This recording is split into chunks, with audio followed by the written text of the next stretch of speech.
Stop microwaving your leftovers right now, because what's happening inside that plate is quietly poisoning you and almost no one sees it coming. I'm Mark Hyman, and today I need to warn you about 5 common foods that millions of seniors reheat every single day, not knowing that the reheating process is silently triggering chemical reactions inside those foods that have been directly linked to cancer cell growth, inflammation, and accelerated aging. A landmark study published by the European Journal of Nutrition followed over 11,000 adults over the age of 60 for a period of 8 years. What they found was staggering. People who regularly reheated certain food groups had a 34% higher concentration of nitrosamines and heterocyclic amines in their bloodstream, 2 classes of compounds the World Health Organization has formally classified as probable human carcinogens. 34%, that's not a rounding error. That's a crisis hiding in your kitchen. And before we go any further, I want to tease something, because item number 2 on today's list shocked even me when I first read the research. It's something almost every senior in America eats at least 3 times a week, and most people consider it one of the healthiest things they can put in their body. You will want to stay until we get there. But first, before we dive into this list, I want to ask you something. Drop your age in the comments right now. Are you in your 60s, 70s, or 80s? And tell me, do you reheat your meals regularly? I read every single comment on this channel, everyone. Your answer helps me understand who I'm speaking to and what information matters most to you. This community has grown into something truly special, and that is because of you showing up every day wanting to live better. So tell me where you are, and let's get into this together. Now we are counting down from 5 to 1, ranked from concerning to absolutely critical. The higher we climb on this list, the more urgent the warning. Let's begin. Number 5 is rice, and yes, I know what you're thinking. Rice is harmless. Rice has been a staple food for billions of people for thousands of years. But here's what happens when you cook rice, let it cool, and then reheat it, and this is where the science gets genuinely alarming. When cooked rice sits at room temperature, a spore-forming bacterium called Bacillus cereus begins to multiply at an extraordinary rate. Now, reheating will kill the bacteria themselves, but here's the problem. It does not destroy the toxins they've already produced. Those toxins are heat stable. They survive your microwave. They survive your stovetop. And once inside your body, they trigger a cascade of gastrointestinal inflammation that in seniors over 70 can be significantly more damaging than it would be in a younger person. Why is this worse for aging bodies specifically? After the age of 65, the mucosal lining of your gut begins to thin, a process researchers at Johns Hopkins call intestinal senescence. Think of your gut lining like a firewall on a computer. In a 30-year-old, that firewall is thick and aggressive. By 75, it has gaps. When those bacterial toxins from reheated rice hit a compromised gut lining, they pass more easily into the bloodstream, triggering what immunologists call systemic low-grade inflammation. That chronic inflammation is the same underlying mechanism linked to colorectal cancer, cardiovascular disease, and cognitive decline.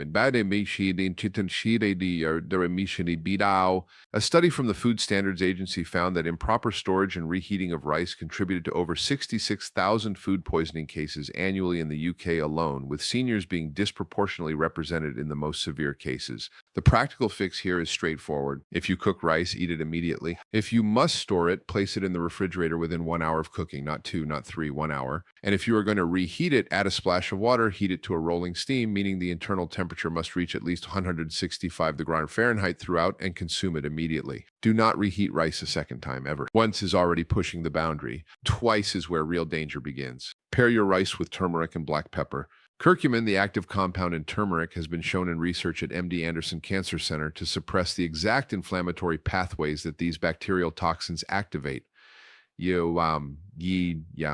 Together, they create a meaningful protective effect. Coming up at number 4, we're moving from your pantry staple to something that almost every senior has in their refrigerator right now, and what happens to it in the microwave is something food scientists call a structural nightmare. Number 4 is chicken, and this one is close to my heart because I have seen the consequences in clinical practice. Let me tell you about Margaret, a 72-year-old retired school teacher from Columbus, Ohio, who came to me complaining of persistent fatigue, joint pain, and recurring digestive distress. She was eating what she believed was a disciplined, healthy diet, grilled chicken breast, vegetables, plenty of water, but she was batch cooking her chicken every Sunday and microwaving portions throughout the week. When we ran her inflammatory markers, her C-reactive protein, that's the key blood protein that measures systemic inflammation, was nearly 3 times the normal range for a woman her age. Here's the science behind what was happening to Margaret.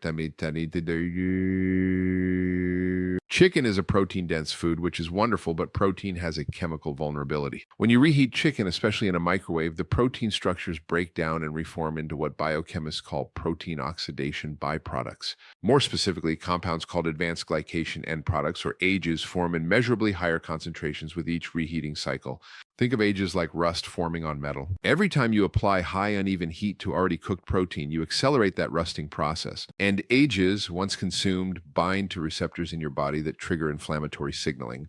They are directly associated with accelerated cellular aging, arterial stiffening, and tumor microenvironment promotion, meaning they create conditions that make it easier for cancer cells to survive and grow. Research from the Mount Sinai School of Medicine found that people who consumed diets high in ages had significantly elevated markers of oxidative stress, with seniors experiencing 40% less ability to clear these compounds compared to younger adults. That's because after 70, your kidneys and liver, your two primary detoxification organs, operate at reduced efficiency. What a 35-year-old flushes out in hours stays in your system for days. If you love chicken, and you should because lean protein is critical for preventing sarcopenia, the age-related muscle loss that steals independence from so many seniors, then eat it fresh.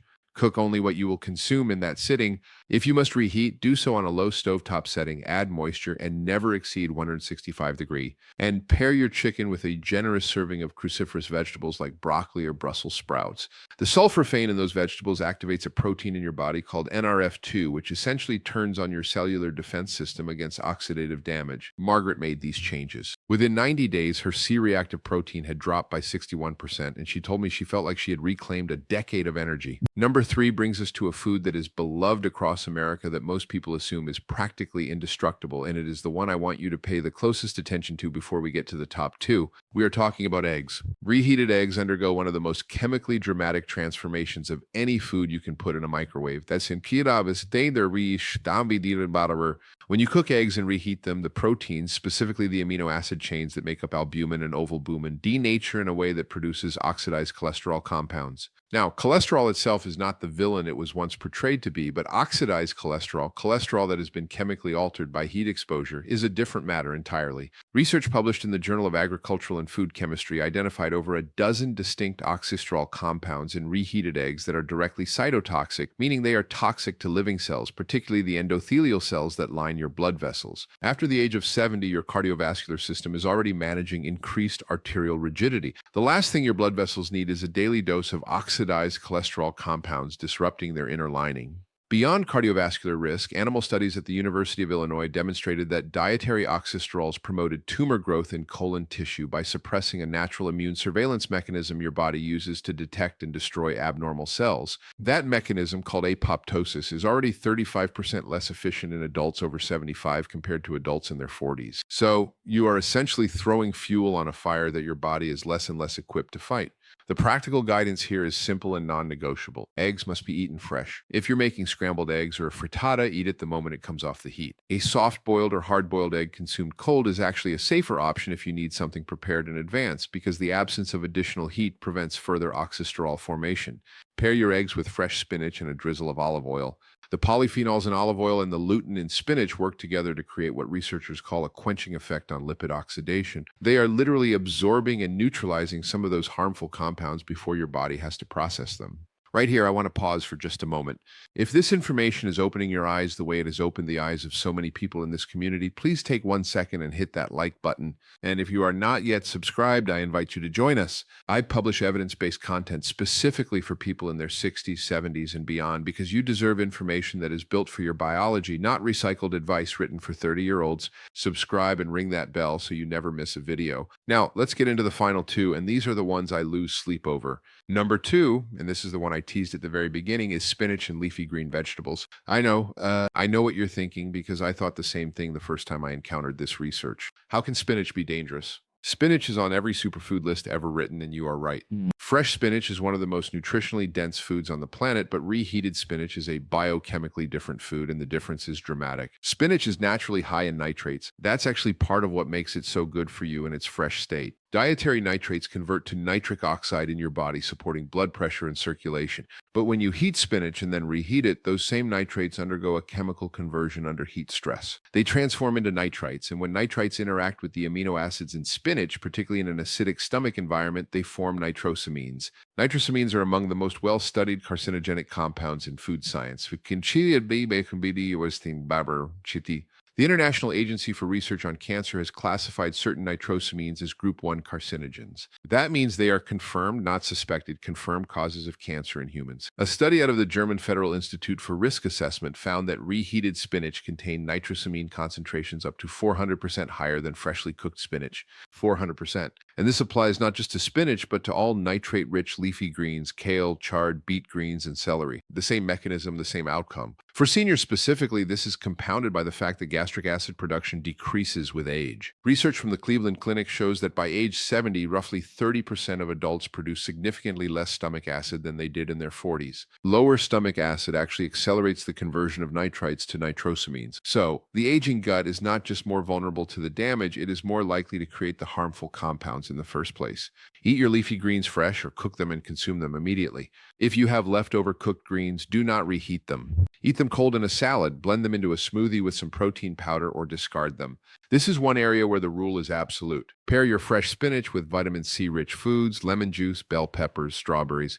Vitamin C is a potent nitrosamine inhibitor. Research from the University of Nebraska found that ascorbic acid consumed alongside nitrate-rich foods reduced nitrosamine formation by up to 73%. That combination spinach with lemon is not just culinary wisdom, it is biochemical protection. I want to tell you about Robert, a 68-year-old retired electrician from Phoenix, Arizona, who had been making giant batches of sautéed kale and reheating portions every morning with his eggs. He was proud of his diet. He felt he was doing everything right. When he came in for a routine check, his oxidative stress panel showed markers that concerned me deeply. I explained the reheating problem. He was floored. He switched to fresh salad greens and fresh cooked vegetables every meal. He started squeezing lemon on everything. 3 months later, his inflammatory markers had normalized, and he told me his doctor had called it, quote, a remarkable turnaround. And now we arrive at number 1.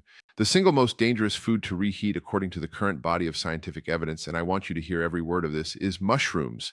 This surprises almost everyone. And it surprised me too when I first reviewed the research published by the Institute of Food Technologists in the early 2000s that has since been replicated multiple times. Mushrooms have an extraordinarily complex protein structure. They contain all 8 essential amino acids, making them one of the rare plant foods with complete protein profiles. But that complexity is precisely the problem when heat is reapplied. When mushrooms are cooked, their proteins begin to break down immediately. Unlike chicken or eggs, the protein compounds in mushrooms are particularly unstable under secondary heat exposure.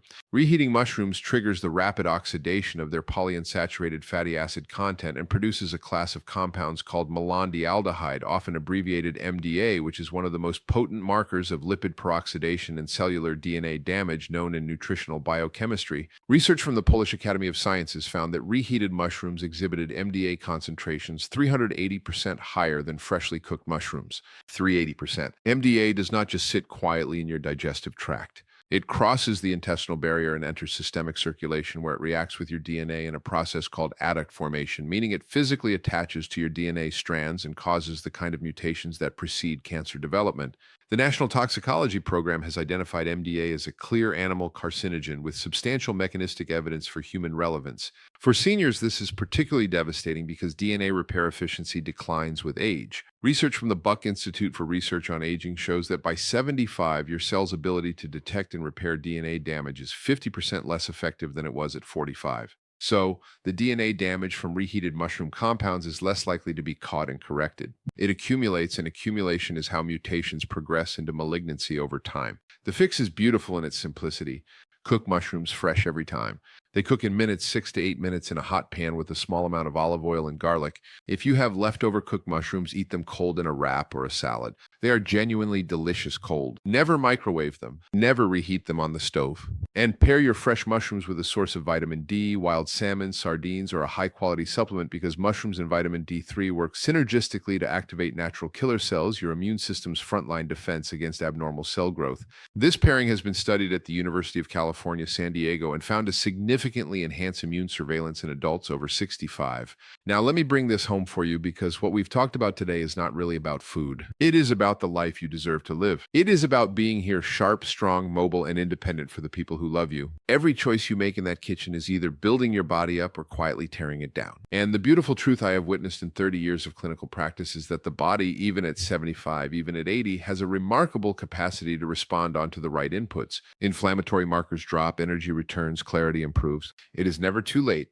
I have watched patients in their late 70s reclaim vitality they assumed was gone forever simply by making smarter decisions about the food on their plate. You are not just a passenger in this process. You are the driver, and you now have information that most people will never have. If you found this video valuable, please subscribe to this channel and share it with someone you love, a spouse, a sibling, a friend who reheats leftovers without a second thought. You could be giving them a gift they don't even know they need. And leave me a comment right now. Which of these 5 foods surprised you most? Was it the spinach? The mushrooms? Tell me and tell me your age, because this conversation belongs to you and I will be right here reading what you write. I'll see you in the next video. Take care of yourself. You are worth it.